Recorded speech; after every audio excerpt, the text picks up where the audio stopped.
지금 연준의 대차 대조표를 보면요, 뭐 우리가 부채 부분을 봐도 되고 자산 부분을 봐도 되는데요. 부채 부분을 보면은 일단 지급 준비금 지금 대략 한 8.9조, 즉 한 9조 달러 정도 이 대차 대조표 크기가 그렇게 되어 있는데요. 부채 부분을 보면은 일단 지급 준비금이 3.8조 이렇게 돼 있고요. 그 다음에 저의 영상에서도 몇 번 얘기를 한 적이 있었죠. 오버넷 RRP 쪽이 1.7조. 그다음에 TGA, 이게 정부가 갖고 있는, 연준에 대해서 갖고 있는 예금, 이게 0.6조, 그러니까 6천억 달러, 1조 7천억 달러, 3조 8천억 달러. 그다음에 또 나머지는 또 뭐가 있냐면은 그 유통화폐 있죠. 유통화폐가 한 뭐 2조 4천억 뭐 이 정도 되니까 대충 합하면은 한 9조 정도 됩니다. 그러면 이제 요 얘기는 이제 왜 했냐면은, 그러면 QT를 할 때는 우리가 보통 QE의 반대다, 보통 이렇게 얘기를 하잖아요. 다시 말하자면 리버스 QE가 QT다, 이렇게 이제 우리 이해들을 많이 하는데, 물론 뭐 아주 틀렸다고 얘기는 할 수가 없지만은 좀 더 구체적으로 들어가 보면은 상당히 차이들이 많이 있습니다. 그것 중에 이제 굉장히 중요한 차이가 하나가 뭐냐면요, QE는 뭐냐면 양적 완화에서는 국채의 최종 인수자가 명확하죠. 누가 인수합니까? 예. 페드가 적극적으로 나서서 매입을 하죠. 물론 외국인 투자자도 매입을 하고 개인 투자자도 매입을 하고 하지만은 굉장히 중요한 그 국채, 어떻게 보면 최종 인수자라고까지 할 수 있는 게 페드라는 거 우리가 알 수가 있죠. 페드의 대차 대조표가 어마어마하게 올랐잖아요. 그런 걸 통해서도 QE에서는 국채의 최종 인수자가 명확해요. 재무부가, 정부가 국채를 발행하면 이게 어디로 갈지를 우리가 명확히 알고 있습니다. 그 다음에 QT에서는, 그런데 중요한 건 뭐냐면 국채의 최종 인수자가 불명확하다는 거예요. 그럼 뭐 여기 최종 인수자에는 딜러도 있고 은행도 있고 민간도 있고, 물론 민간에는 그냥 일반 어떤 금융회사, 비은행 금융회사뿐만이 아니라 해외 부분에 뭐 해외 중앙은행도 있을 거고 해외 금융기관도 있을 텐데요. 요거는 우리가 제가 지난 시간에 FX 스왑 시장에 대해서 얘기를 하면서 그 실제 이 어떤 조건에서 해외의 부문이 미국의 국채를 인수하게 되나, 그거에 대해서 얘기를 했을 때 많이 얘기했던 거죠. 근데 국채 최종 인수자가 불명확합니다. 그러면은 때에 따라서 어마어마한 문제들이 발생할 수가 있습니다. 이런 문제가 발생했던 것 중에 또 한 번 그런 것 뭐 했던 게 2019년 레포 시장, 9월에 있었던 레포 시장에서 큰 문제가 있었던 거죠. 근데 요런 것들이 이번 QT에서 어떻게 서로 상호작용을 일으키면서 그 서로 이렇게 맞물려 떨어지는지, 그거에 대해서 한번 이제 살펴보도록 하겠습니다. QT를 할 때 이제 우리가 굉장히 잘 봐야 될 것들 중에 하나가 뭐냐면요, 이 딜러의 존재예요.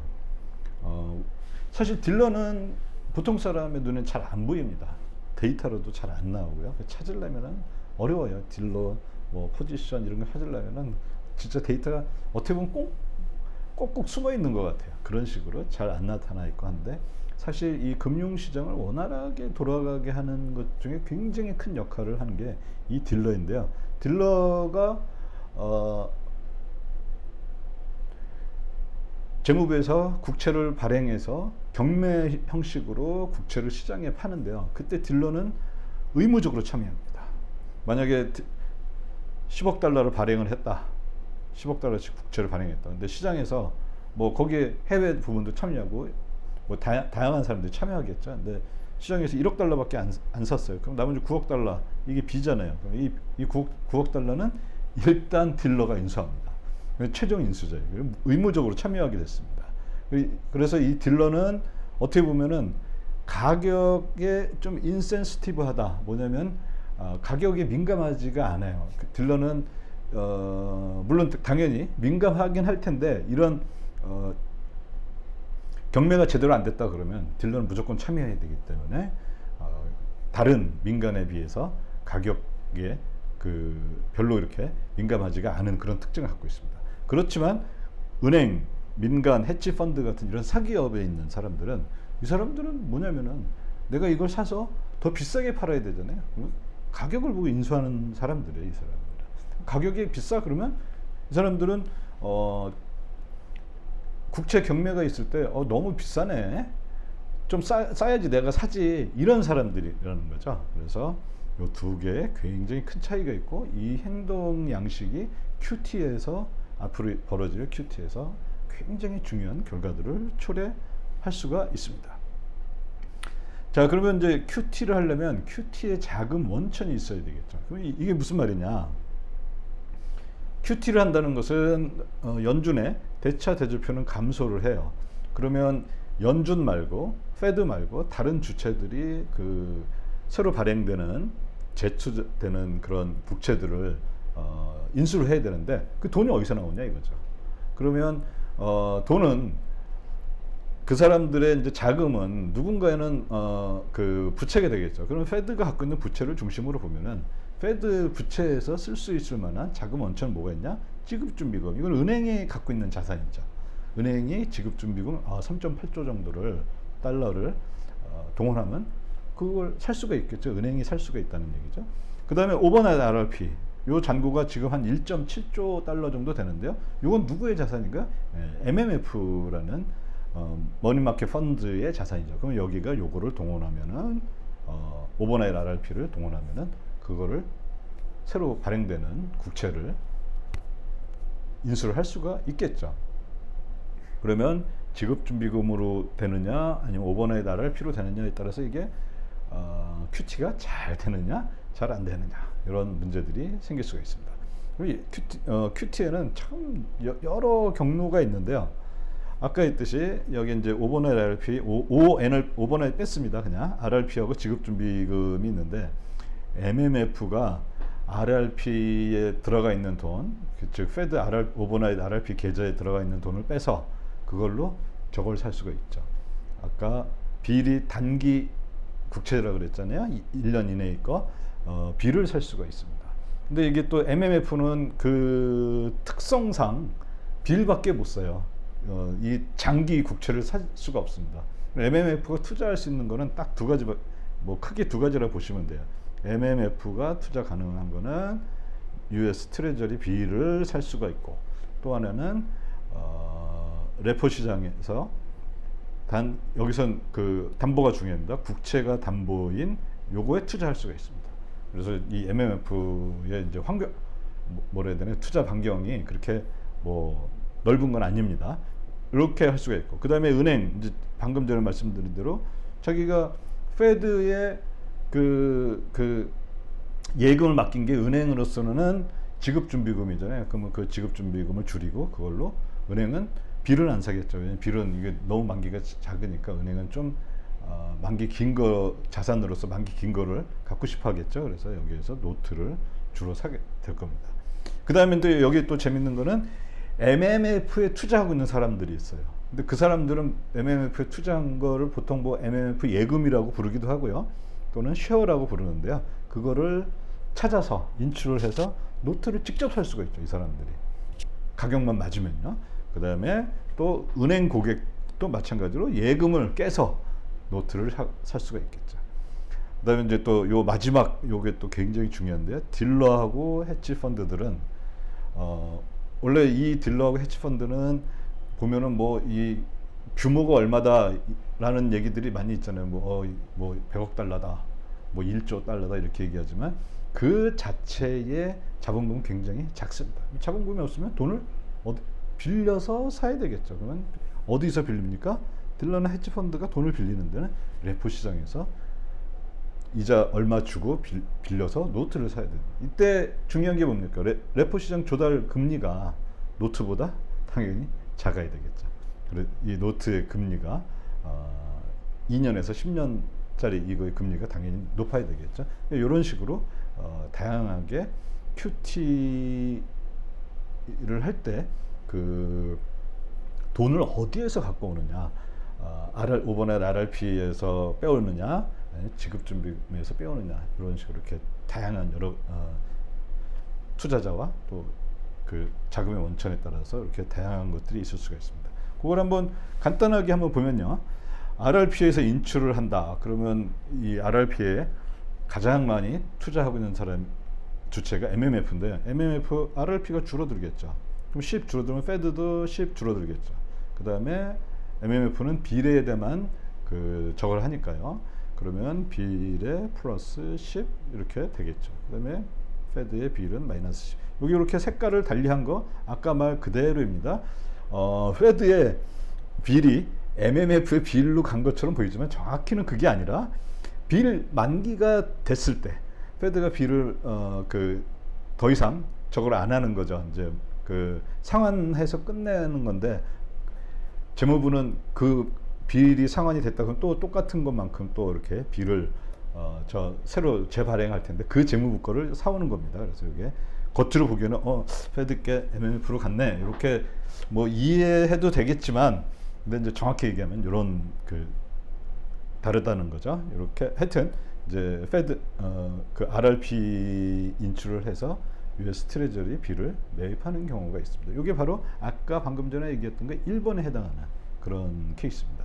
그 다음에 이제 해치 펀드 같은 경우에 레포 대출을 받는데요.